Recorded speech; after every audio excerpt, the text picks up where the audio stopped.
Mongols. Now, Viper can make the stable in the Age 1 with Mongols, which means he can get the scouts out to counter the scouts from the Rus, who can make them from the hunting cabin. So maybe Viper will be going after that hunt very quickly to deny the bounty and slow down that fast Age 3 that you were talking about with the horse archers from the Rus. Yeah, that is an option, but it does take some time to build the stable and then also produce a scout. So I'm gonna be interested to see if Viper just decides to train a scout from his TC, and yeah, he does go ahead and he does do that. So okay, immediately upon TC being created, goes ahead and trains a scout. Also building in Uvu here, so pretty normal opening. LucifroN getting a scout from his TC right away. Doesn't want to wait for that hunting cabin to go up, and he's going to immediately start gathering the wolves in tow, the sheep in tow from his starting scout, and killing the deer from his other one. He's already killing the deer closer to his base because he knows Viper is on the way. Yeah, that's really interesting to see LucifroN training a scout from his town center, and I was curious if Rus players would do this, because you can train scouts from your hunting cabin, and anytime you train a scout from your town center, that means you're not training a villager. So you're essentially losing a vill by training a scout from the TC. And but he thinks the timing is so critical that he just wants to get that scout out so that much sooner. Oh, Viper's gonna pull both of these wolves, maybe? No, he doesn't pull that wolf for some reason. He didn't want to attack, and LucifroN actually grabs that, and he's gonna be bringing it back. Viper does have 3 sheep in tow, though. And he does have a wolf chasing after him. LucifroN finding another patch of deer, and with another wolf chasing after that scout he made from the TC. It looks like a pretty good opening for LucifroN. He's going to have lots of bounty.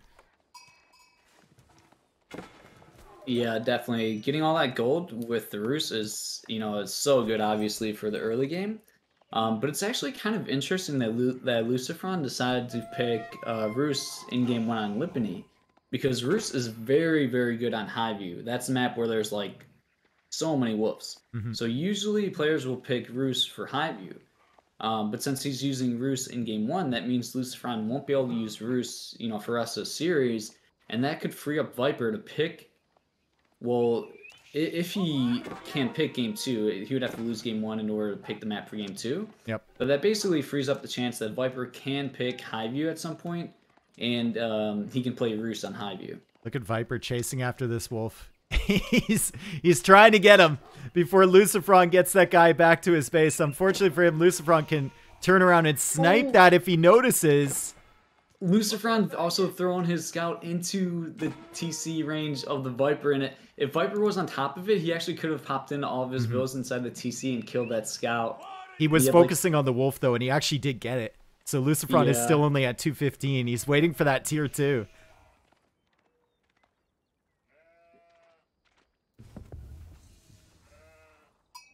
Yeah, so I'm really interested to see what Viper goes for here. I think there's a lot of flexibility with Mongols. You can be aggressive in H2, you can go for an FC, you can make Manga die. We've been seeing a lot of different strategies out from the Mongols against the Rus. So, yeah, really curious to see what the Viper's going to be going for here. LucifroN's going to have to bring these sheep back and murder them to get that bounty. Yeah. There's not a whole lot left on the map here. Viper killing the deer patches near his base, denying those. Taking a few wolves near LucifroN's base, denying those. So he's going to have to start slaying some livestock, and there he goes. Yeah, and I would expect this is probably going to be a race to professional scouts. I think both players are going to want to do professional scouts. Rus, that's something Rus just pretty much always does. And one more. There we go. What's that? Sorry, I was looking at the sheep. He was 5 gold away, and he had 1 sheep left to kill. So it's perfectly balanced, Yeah, definitely quite big. Yeah, just hitting that threshold to unlock tier 2 of the bounty system, definitely critical. All right, so there's the golden gate. He only has 97 gold in the bank, so he's going to have to balance quite a bit. Is LucifroN. Viper Still in age 1, but is going for deer stones here, which will give him the Yam network. Also bringing back a few more sheep. And going for an archer range. Yeah, going for an archer range. So that indicates to me that he's not going to go for professional scouts, which is quite interesting. He has a good number of sheep, and you know, he could potentially build pastures or even gather from the berries. So yeah, I think he's just going to go for a really aggressive timing here instead. LucifroN going to hide these scouts from the Khan in that forest. Try to get away. The Khan will keep chasing those. And Viper converging a little bit with the scout of his own. These units, though, don't do too much damage. They're just trying to gain a little bit of map control at the moment. Yeah, one little cheeky thing that Viper could be doing, he could use his Khan to attack the sheep that's following LucifroN. But a little bit of a scout war going on here. Let's take a look at LucifroN's resources. He wants to get up to the 3rd age to get those horse archers out, presumably, but still lacking the food and definitely a little bit short on gold here, even with the Golden Gate landmark that acts as a market. It's going to be tough for him. Yeah, he dropped his deer off pretty far from the TC too, actually. Maybe just trying to quickly place it down, but probably get the other ones a bit closer though, so maybe not as relevant. I like how Viper's just guarding this too. But he's not able to do anything about it. He does have Mangdais now, so he double produced Mangdai, and he's gonna try to use the Mangdai to deny the professional scouts. He does kill one scout, but then the other scout picks up that carcass. Yep.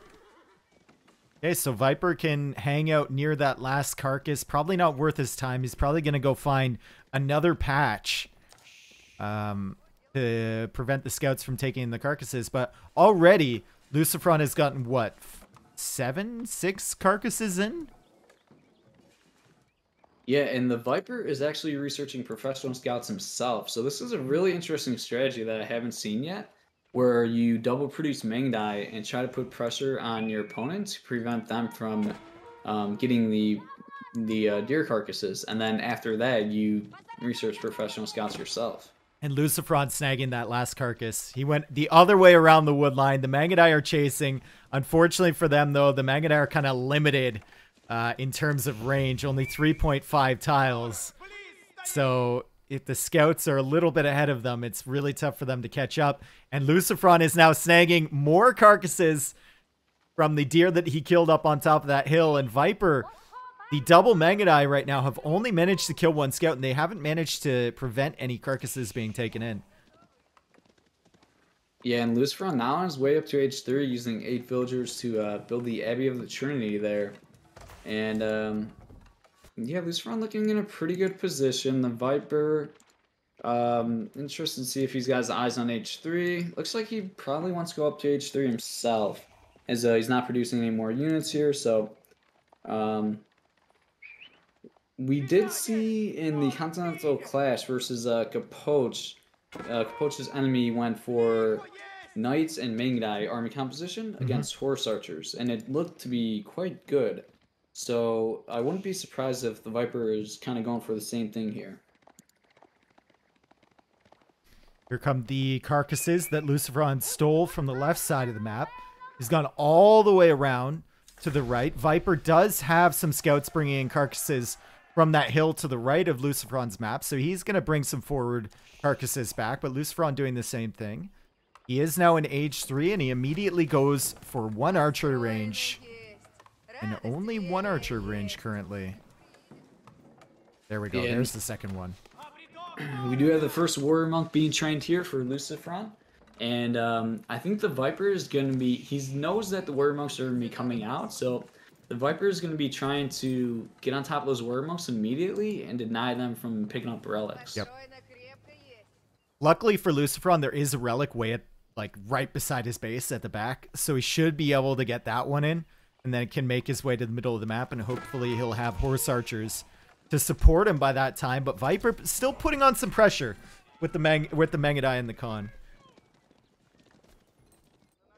Yeah, and behind this, Viper is going up to age 3 himself, building the step redoubts, and now adding a second archer range. So Yeah, it looks like he's going to be going for the Knight Mangudai composition. All around the Uvu, so he can get the double production if he wants to. Also bringing in carcasses throughout this entire time window here as he goes up to the next stage. He's going to finish off those carcasses on the right. And is there anything left up here at the top? I don't believe so. I think LucifroN took everything.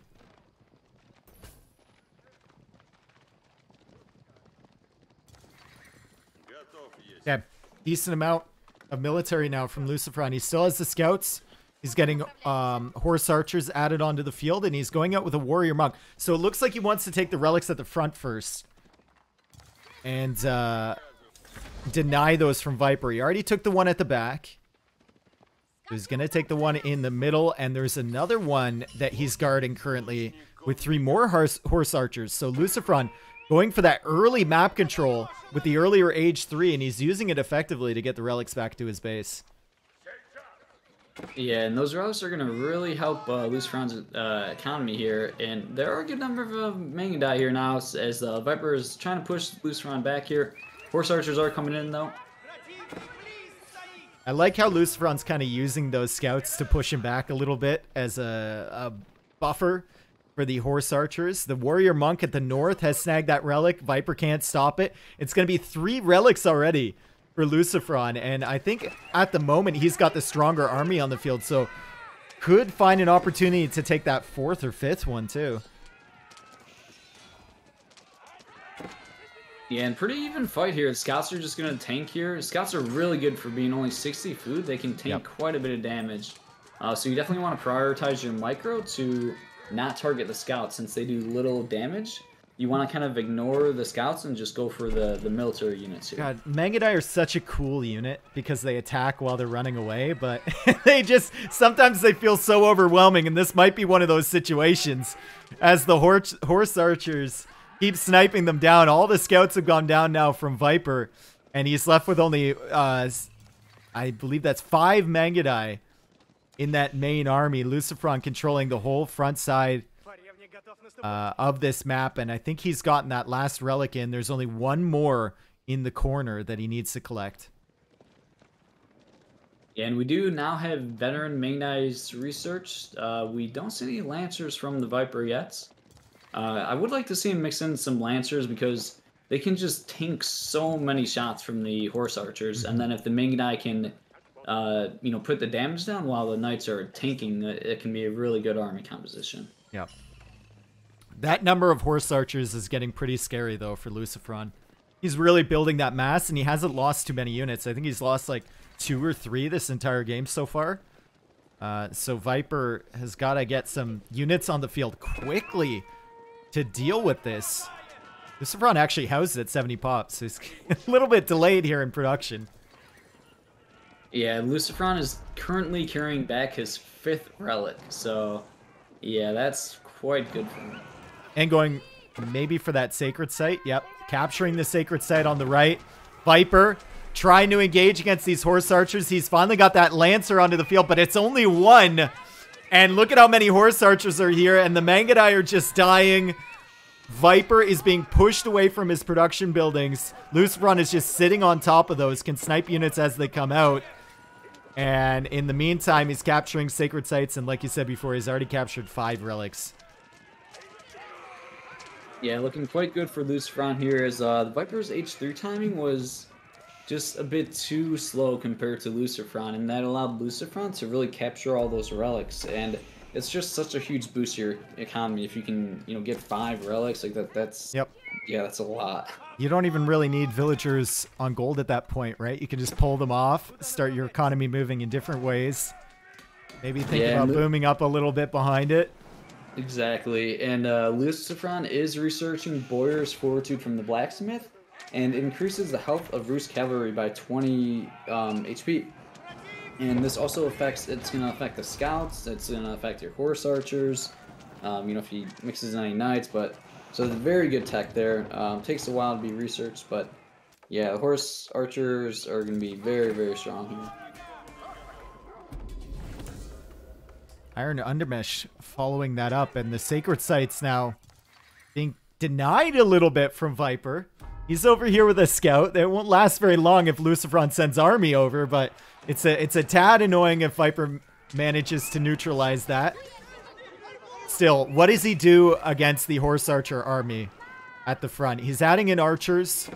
It seems like only a matter of time, though, before LucifroN can push this army back into Viper's economy. Yeah, and if Viper gets pushed off this gold mine, then, you know, he could pack up the stepper down and move to a different gold mine, but, you know, just the idle time would be really, really severe. He actually lost that blacksmith before he could get it away, too. Just another annoyance. Feels like Viper just is running out of space. He's been pushed off that Uvu at the front, the stone mine. It was almost expired anyway, so he needed to relocate it as it was. He's unable to deny the sacred sites, unable to deny the relics coming in, and unable to take any fights against this military. In the Viper, he actually has a second town center, and yeah, this fight's just gonna look really good for LucifroN right here. Yeah, the second TC is interesting. I feel like whenever I watch the Viper, he loves to make extra town centers and just be a boomy player. But in this situation, I really didn't like it, because if you make a second town center, that just gives more time for your opponent to get, like, this death ball. And that's what Rus really does, right? Like, they get this big army of just, like, horse archers, and it becomes this huge death ball where you can just push and kind of just control the game from there. Yeah, and LucifroN taking a decent fight even under the TC.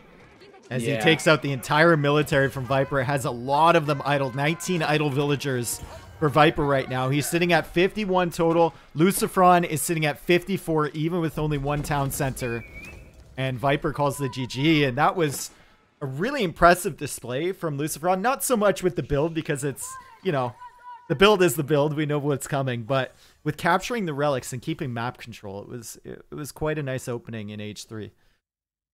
Yeah, and that was an interesting idea from the Viper, double producing Mangdai to try to prevent the professional scouts, but yeah, he really wasn't able to do it much, right? I think he only killed like one scout, and he killed it like under the town center anyways. So yeah, it didn't really do much of a good job, you know, of preventing the professional scouts. We look at the KD here. Better for LucifroN. A lot of the kills from Viper came as he ran under the TC.